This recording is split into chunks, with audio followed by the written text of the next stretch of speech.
Meiosis is a process in which a single cell divides twice into four daughter cells, each containing half the original amount of genetic information.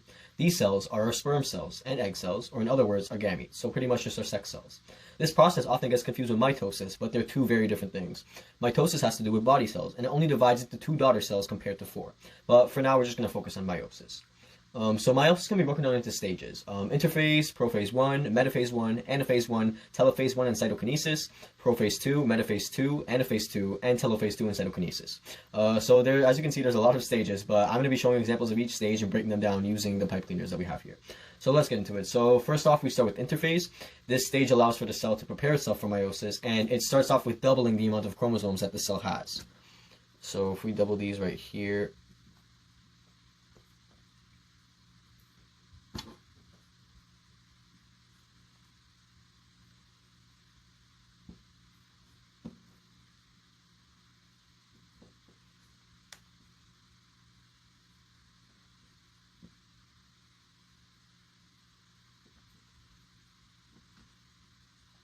so after we double the chromosomes, it should look something like this.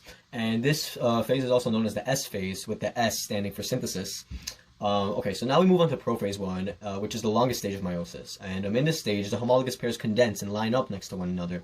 And the nucleus also starts to break down in this stage. And this stage is also the stage in which crossing over usually occurs, which is when the homologous pairs both take off part of their chromosome, which contain their DNA, and exchange it with one another to allow for genetic diversity. So this may sound a little bit confusing, but pretty much they're just taking part of themselves and switching it over. So after that's done, it's just going to look something like this right here. So as you can see, it's still the red chromosome. Let's say this is the red is the father, and then the green is the mother chromosome. So it's still the father chromosome, but it just has some traits of the mother chromosome attached to it now. So when that's done, it's just going to look like this. And then same thing for the mother chromosome, just a little bit of traits of the father. So yeah. And pretty much it just allows for genetic diversity, so crossing over is pretty important. So next up is metaphase 1, which is when the homologous chromosomes migrate to the middle to prepare for anaphase 1. So we don't really have to do much, just like move them here a little bit. And then now we're at anaphase 1, which is where the homologous chromosomes get pulled apart by one another by the spindle fibers. So they're just going to get pulled apart here.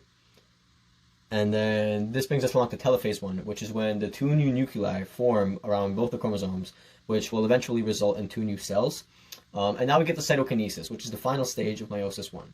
This stage is when the cytoplasm divides to complete the division of the cell, which results in two brand new cells. So that is going to look something like this. So we divide these, and as you can see now, these are two brand new cells. So this is now the end of meiosis 1, and we are left with two daughter cells that both have half the amount of genetic information as their parent cell. That's very important. So the parent cell starts off with 46 chromosomes in humans. So if that's the case, then the daughter cells will both have 23. So now at this point, we're ready to start meiosis 2. So meiosis 2 starts off with prophase 2, which is when the nuclear envelopes break apart. So pretty much it's just when the nucleus opens up to allow for the cell to get ready for meiosis 2. So now moving along to metaphase 2, we have the chromosomes lining up in the middle. However, unlike in metaphase 1 where they lined up side by side, this time they line up in a single file fashion. So we are already kind of have that going on here. They're in a single file. But yeah, so in metaphase 1, they were all in the middle and they doubled up with each other. So they were like side by side. They were paired up, but this time they're just in a single file fashion. So metaphase 2 is different from metaphase 1. And then this brings us to anaphase 2, where the chromatids get pulled apart from the spindle fibers. Not the chromosomes, the chromatids. So we have to untwist all of these, and they each get separated and pulled apart from one another. So that's how this looks. Oh, kind of broke it. It's not good. We'll just put that here, like that.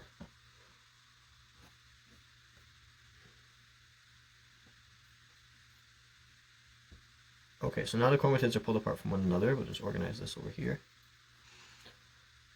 This brings us to telophase 2, which is where the new nuclei are formed again around all the new chromosomes. And then lastly, we end everything with cytokinesis 2, which is when the cytoplasm divides yet again, and then it leaves the four separate cells, or in other words, the four daughter cells, to split apart. And that brings us to the end of meiosis.